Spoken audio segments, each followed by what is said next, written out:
ഒടുവിൽ ലോകമെമ്പാടുമുള്ള ആളുകളുടെ പ്രാർത്ഥനകളുടെ ഫലമായി ഗാസയിലെ ജീവിതം സാധാരണ നിലയിലാകാൻ പോവുകയാണ്.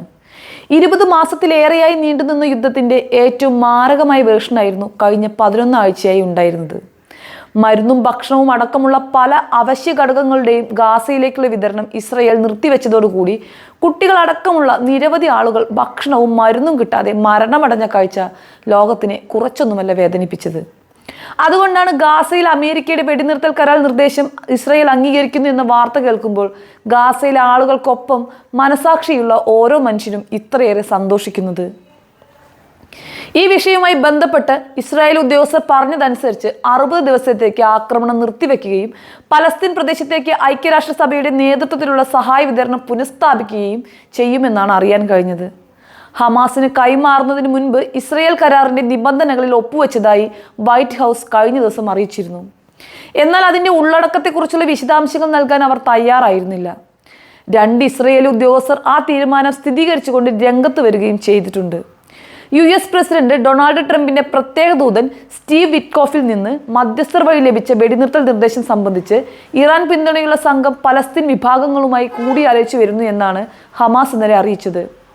എങ്കിലും ടെലിഗ്രാം വഴിയുള്ള ഹ്രസ്വ പ്രസ്താവനയിൽ വിശദാംശങ്ങൾ അവർ വ്യക്തമാക്കിയിട്ടില്ല. ഹമാസ് 10 ബന്ദികളെ മോചിപ്പിക്കുകയും തടവിൽ കിടന്ന് മരിച്ച 18 പേരുടെ ഭൗതികാവശിഷ്ടങ്ങൾ തിരികെ നൽകുകയും ചെയ്യുക എന്നതാണ് വെടിനിർത്തലിന്റെ മറ്റ് വ്യവസ്ഥകൾ എന്നാണ് വിവരം.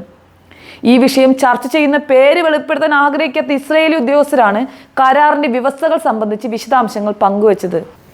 11 ആഴ്ച നീണ്ടുനിന്ന ഉപരോധത്തിന് ശേഷം ഗാസയിലേക്കുള്ള ചില സഹായ വിതരണങ്ങൾ ഇസ്രയേൽ പുനരാരംഭിച്ചിരുന്നു. ഐക്യരാഷ്ട്രസഭയുടെ നേതൃത്വത്തിലുള്ള വിതരണത്തിലേക്ക് മടങ്ങുന്നത് സംഘടനയെ മാറ്റി നിർത്താനുള്ള ഇസ്രയേൽ സർക്കാരിന്റെ മുൻ തീരുമാനങ്ങളെ മറികടന്നുകൊണ്ടാണ്. മാത്രമല്ല ഇതിലൂടെ ഹമാസിനെ ഒറ്റപ്പെടുത്തുകയാണ് അവരുടെ ലക്ഷ്യം പോലും. ഗാസ വെടിനിർത്തൽ നിർദ്ദേശം അംഗീകരിക്കാൻ ഇസ്രയേൽ പ്രതിരോധ മന്ത്രി ഇസ്രയേൽ കാറ്റ്സ് ഈ ഹമാസിന് കർശന മുന്നറിയിപ്പ് നൽകിയിരിക്കുകയാണ് ഇപ്പോൾ. മേൽപ്പറഞ്ഞ വ്യവസ്ഥകൾക്ക് പുറമെ 1236 പലസ്തീൻ തടവുകാരെയും 180 മൃതദേഹങ്ങൾക്കൊപ്പം കൈമാറാനും നിർദ്ദേശത്തിൽ വ്യവസ്ഥയുണ്ട് എന്നാണ് റിപ്പോർട്ടുകൾ വ്യക്തമാക്കുന്നത്.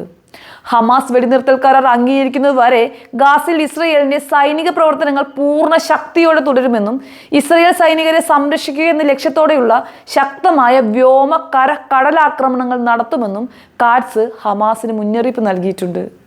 കഴിഞ്ഞ ദിവസം മുതൽ കരസേനയ്ക്കൊപ്പം വ്യോമസേനയും ഗാസ മുനമ്പിലുടനീളം ഡസൻ കണക്കിന് ലക്ഷ്യങ്ങൾ ആക്രമിച്ചുവെന്നും ഭീകരരെ ഇല്ലാതാക്കിയ ആയുധങ്ങൾ പൊളിച്ചു മാറ്റുകയും തീവ്രവാദ അടിസ്ഥാന സൗകര്യങ്ങൾ, ഭൂഗർഭ അടിസ്ഥാന സൗകര്യങ്ങൾ എന്നിവ നശിപ്പിച്ചുവെന്നും ഇസ്രയേൽ സൈന്യം അറിയിച്ചിരുന്നു. നിലവിൽ കരുതലോടുകൂടിയാണ് ഹമാസ് ഈ മുന്നറിയിപ്പിനെ നോക്കിക്കാണുന്നത്. ഏറ്റവും പുതിയ പദ്ധതി അടിസ്ഥാനപരമായി ഗാസയിലെ അധിനിവേശം നിലനിർത്തുന്ന ഒരു ഇസ്രയേലി നിർദ്ദേശമാണെന്നാണ് ഹമാസ് മുതിർന്ന നേതാക്കൾ പോലും പറയുന്നത്. ഈ സാഹചര്യത്തിൽ അവർ വെടിനിർത്തൽ കരാർ അംഗീകരിക്കുമോ എന്നാണ് ഇനി കണ്ടറിയേണ്ടത്. 2023 ഒക്ടോബർ 7 ഹമാസ് തെക്കൻ ഇസ്രയേലിനെ ആക്രമിച്ച് 1200 പേരെ കൊല്ലുകയും 250 പേരെ തട്ടിക്കൊണ്ടുപോവുകയും ചെയ്തതോടെ ആരംഭിച്ച 20 മാസത്തോളം നീണ്ടുനിന്ന പോരാട്ടത്തിന് അന്ത്യം കുറിക്കാനാണ് വെടിനിർത്തൽ ലക്ഷ്യമിടുന്നത്.